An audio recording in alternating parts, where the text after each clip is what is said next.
YouTube, back again in the movie zone here with me, your host, Jonathan, aka the Dr. Movies, and today, continues my Star Wars reviews. So, we're going to talk about Episode 2, Attack of the Clones. Alright, so, we got rid of the first one, now we can talk about the second one. Almost done with these movies, and then we can get to the good ones. Okay, so basically, this movie starts off somebody's after Queen Amidala. Now, nobody knows who it is. Everybody knows Queen Amidala is Padme, aka Natalie Portman. She's back. Yay. I loved it. So, somebody's after trying to kill her. Why? Because she's one of the most powerful senators there, and they want to make sure she keeps her mouth shut, because she's always talking about how there should be peace and all that. So, somebody's after them. So, they hire the two best Jedis that can protect her, aka Obi-Wan Kenobi and, of course, Anakin Skywalker. Now all grown up, he started to get more better with the Jedi powers, and now they're going to protect her and try to figure out who's after her. And for the most part of this movie, it's better than 1. I have to say this, it's a lot better than Episode 1 for a couple of reasons. The action's way better. You can tell there's a lot of CG here, but they don't force it on you in here, which I really like. I mean, there are a lot of shots here that I was like, wow. Because in 1999, when they did the first one, and that technology was like, whoa. And then, it was New Millennium, they got to this Episode 2, so the technology was starting to grow. You can start to see it get better and better. And it worked, So anyway, moving on. And by the way, there's going to be some spoilers here too if you haven't seen it. So now they hunting down a bounty hunter, who they find out is a bounty hunter named Jango Fett. They don't know who he is, who hired him, they got to go find him. So what does Obi-Wan do? He goes to the council, and he talks to the council, Master Yoda, Master Windu, and the other Jedi council members. And they tell him, go find out who this guy is, bring him here so they can do justice on him. And they give Anakin Skywalker his first solo assignment, which is to protect Princess Amidala, Queen Amidala, and take her back to her home planet of Naboo, so that way she can be protected, and Anakin can show the Jedi Council that he's ready, to take on the mantle of a Jedi Master. So that's one big heavy burden he has to deal with. So they go off, and he has to do it. Now something's going on with Anakin. And then now he's more with the Force. He starts sensing some things about the future. So he sees his mother that he left on Tatooine a long time ago when he was a boy, because she was still a slave, so she couldn't be freed. So he sees her, in trouble. He doesn't know what this means, so he decides he has to go back to Tatooine. And Padme goes with him. So they do that thing, and while that's happening, Obi-Wan, he finally finds out where this Boba Fett is hiding. He goes to this distant planet, and he finds out there's something going on in this planet. They are creating, for the Republic and all that, and also the Jedis, a clone army. Obi-Wan goes there and he finds out about this, and he's like, he finds out an old Jedi Master who died over 10 years ago, made the order to create this army, who is based off of Jango Fett. And he's like, okay. So he goes there, he finds this clone army, and now this is before the Stormtroopers, so you see them being developed and how they become created. They're all being cloned by one person, named by Jango Fett, who eventually will become Boba Fett. Now, when you first see Jango Fett, he's awesome. Looks like Boba Fett, but he's more younger, more faster, in my opinion. But, he's what he is. Is he better than Boba Fett? No. A couple of reasons why. I feel that Boba Fett was better because more mystery to him. We didn't know who he really was in the original Episode 4 movie when you first see Boba Fett. So, there's that problem. There was that moment right there where I was like, this guy is awesome because he was one of those bounty hunters who can rival Han Solo. Then we get to this Jango Fett. We don't understand anything about him. All we know is that he gave his DNA and they made clones of him to make this huge army for the rebellion so they can start their Clone Wars. So now the Jedi knows about it and they're trying to figure out whose side these things are in. Either their side, dark side, they don't know. So Obi-Wan gets into more trouble by finding out who's really behind it. Not by the army, but basically more of the assassination of trying to attempt on Padme's life, which is Count Dooku, a former Jedi Master turned dark. Played by Christopher Lee. Now he was awesome. He was always been my favorite character in this movie. He was so cool. He had a cool lightsaber. Had like a little hilt, like a cane, kind of. He was older, but you know what? He was awesome. And for that part of it, I really enjoyed too. Now, then you start seeing Anakin develop his hatred, kind of how he goes towards more to the dark side, and how he gets even more to become Darth Vader. Now, let me get to the stuff that I don't like in this movie. There are a couple of things here.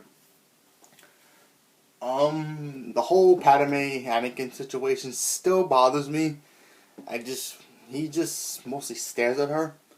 I like whether she's brushing her hair, just staring at a mirror, looking to the sunset. It just feels out of place. It just doesn't, whatever. I mean, I'll stare at her too. It's not like Portman, but come on. And the way that they talk, the way that he has these cheesy lines that tell her that he likes her, that doesn't work. You know what I mean? It's like feeling like watching an old '90s movie. You try that now, it doesn't work. I mean, back then it does, but I don't know, man. I just feel that whole situation shouldn't never happen. I mean, there was no chemistry between the two. At least it was a lot better than the first one when he was young and they had to get another new actor to play him, Hayden Christensen. That's the actor's name who plays Anakin. But I still didn't like it. But whatever. It's there. It's still part of history. So, what can you do? Another thing I really can't stand is where there's a scene where Obi-Wan, Padme, and Anakin gets captured. And then the Jedi come out of nowhere and help them out. It's a good scene, don't get me wrong, but I just feel that you're wasting opportunity here because you only see like 7 members of the council in the original movie, in the first episode movie. But then all of a sudden there's like 50 Jedis. Like, where do they come from, right? Never explain why they're there. Never explain who are they. They just show up as background characters holding a lightsaber. So they couldn't get anybody to play. Hey, you want to play a Jedi in a movie? Sure. That's probably what they did. I just wish that scene would have been more explained better. I mean, I get why Obi-Wan was there, Padme was there, and Anakin was there, and even Mace Windu, played by Samuel L. Jackson. I understand why they're there, because he said to Yoda, he's like, yeah, I'm going to go over there, I'm going to take some Jedi, I'm going to do that. But I don't understand why he couldn't just take the 7 members of the council.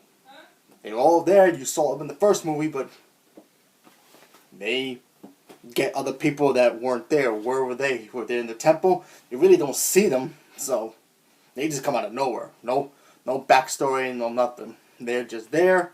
They help out. They do the thing. They have that big fight with the droid army, and that's it. It's a cool scene. Don't get me wrong. Until the clones show up. Clones show up. All hell breaks loose. The bad guys are in the retreat, and they don't know what the heck this clone army is. So something's gotta give. Something's gotta figure out what's going on with these clones, because nobody knows. Especially in the dark side, really, they don't know what the heck is going on. Or do they? We'll have to wait and see and find out. Episode 3 probably, right? Then you get a fight between Yoda and Count Dooku. Now, this version of Yoda was more CG than puppet. With some shots, I believed, I looked at it, he looked cool. But then there are some shots where he's looked too fake, and it's a 50-50 with me. I enjoy him like this, and I don't enjoy it. But when he's fighting for the first time, when you see Yoda fight with a lightsaber, you understand why Yoda is one of the most powerful Jedis ever. That's just it. He comes in, he helps Anakin and Obi-Wan against Count Dooku, and he just brings it. I really enjoyed that a lot. And of course, you know, like I said, it's a spoiler. If you've never seen it, Anakin gets his hand chopped off. So then you understand why he has that robotic arm, as Darth Vader does. And I think every movie, every Star Wars movie, everybody has to get some kind of arm chopped off. It's a tradition. So there you go. And you know, I just wish with Jango Fett, they could have done better with him. There's another negative with him. He was only in one movie. I feel like with these movies, these prequel movies, they show the character one time and then they knock him off and then that's pretty much it. Or no build up, no nothing to them. And that gives me some negatives about episode 3, which I get to maybe tonight. But yeah, I just wish, one, they didn't show who he really was underneath the mask. Because then that just takes away what we really know about Boba Fett. And then the two, you know, killing him off so easily. He had a really good fight. There's a scene here, I forgot to mention this. There's a scene where he fights Obi-Wan one-on-one, and that was a cool scene. It was in the rain. It was, you see the Slave One ship, he was trying to get into it. Obi-Wan stops him, and they start having their fight, and it's a good scene. You know, it's awesome. Now, if that was the first scene where you see Jango Fett, they're both the same. If that was the first scene of him without the mask off, I would have been like, this is awesome. Due to the fact that we still don't know who this guy is. He's the same one as the ones in the original movies. Nope, with the mystery, which is awesome. But nope, they showed who he is. And it just takes it away a little bit. I just feel like they should have just kept his mask on the whole time. And not say, oh, another thing, there's nothing negative about this. He has like a clone of himself as a kid, which I don't get. I don't get that at all. Now, I don't know if he ends up growing up to be Boba Fett, but I don't like that at all because that kid was just weird.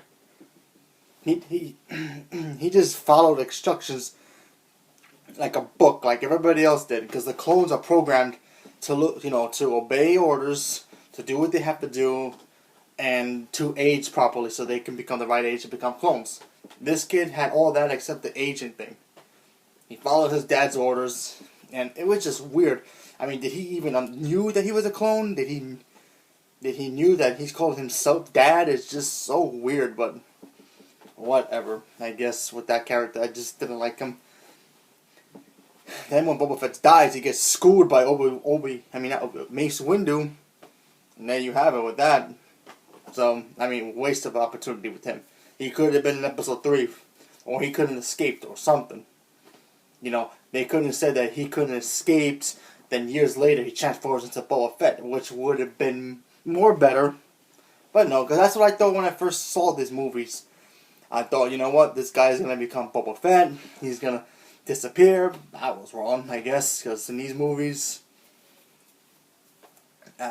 whatever. One of my favorite parts in this movie is that where Jar Jar Binks is in this movie. No dialogue, he's just in the background. Perfect. Because he was so annoying in the first one. They finally hear what the people are saying about him. And you know what? They just put him to the background. Like, he's just one of those characters that just stands there. Maybe says 1 or 2 lines and that's it. Not annoying. Not just being a goofball. But just there as a part of the Senate. And that's it. So. And then you have Anakin again. One more time with Anakin. I feel like he whines and complains too much about how his Jedi training is taking too long for him to become a really good expert. Which in the first one, he was always saying, oh, I'm going to train hard, I'm going to work hard. And then this one, he's complaining that, oh, I'm not here yet, I'm out in this part yet. Make up your mind, man. You get there when you get there. Just listen to your master. Do what you have to do and become a Jedi Master. I think that's another thing that helps him to become part of the dark side, but we'll get to that one, episode 3. But yeah, when I talk about that one, I'm going to really talk about that one.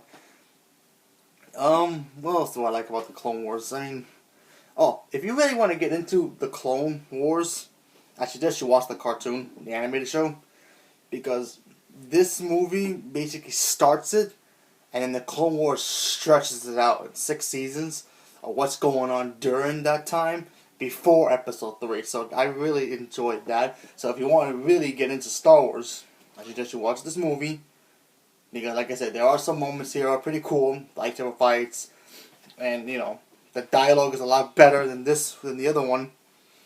And then it stretches out into the Clone Wars cartoon because that's part of canon. There's a lot of comic books, movies, and of course the cartoons. Clone Wars, Rebels, they're all part of the same universe. So you have to kind of watch it unless you really don't want to, and just follow the movies. But yeah, you could do that too. There's also an anti-cheese version of this movie too, which takes up all the wax stuff in the movie, which is on YouTube, so you can watch that. Highly recommend it. A lot of YouTube people out there who are better than me at this recommended it to me, so I watched it and I really enjoyed it. So if I had to grade this movie itself, I'm gonna give this movie a 7. A lot of things in this movie I really like, between Count Dooku's fights with Obi-Wan, Anakin, even Padme. She stepped up in this movie. She was kicking butt. She was doing all she had to do. That's what a female warrior should do. Just like her mother, years later down the road, Princess Leia, does what she has to do in the other movies. Now you understand why she gets it. So there you go. Not also because she's also a Jedi. So that's another thing that happens. But do we know if she's going to use her powers in episode 7? I guess we have to wait and find out. But yeah, if I had to grade this movie, I'll give it a 7. I really enjoyed this movie a lot. Minus little things here and there. But yep, this movie's fun to watch. And if you guys want to watch this movie, you should watch it. And then you can watch episode 3. Then you can swallow that one if you want to watch it. I mean, there are good movies there, but I'll get to that once I do that review. But then you get to 4, 5, and 6, and that's when the good stuff happens. Then you'll be ready for 7, which I cannot wait for. So anyway, that's my review for episode 2, Attack of the Clones. Let me know what you think. Did you see this movie? Do you want to see it? Have you ever seen any of the movies? Let me know. Leave a comment below. And of course, stay tuned for my next one, which will be episode 3. I'm probably going to do episodes 4, 5, and 6 coming up next week. I don't know yet. I will have it up before episode 7 comes out. So don't hold me to it. And I will see you next time.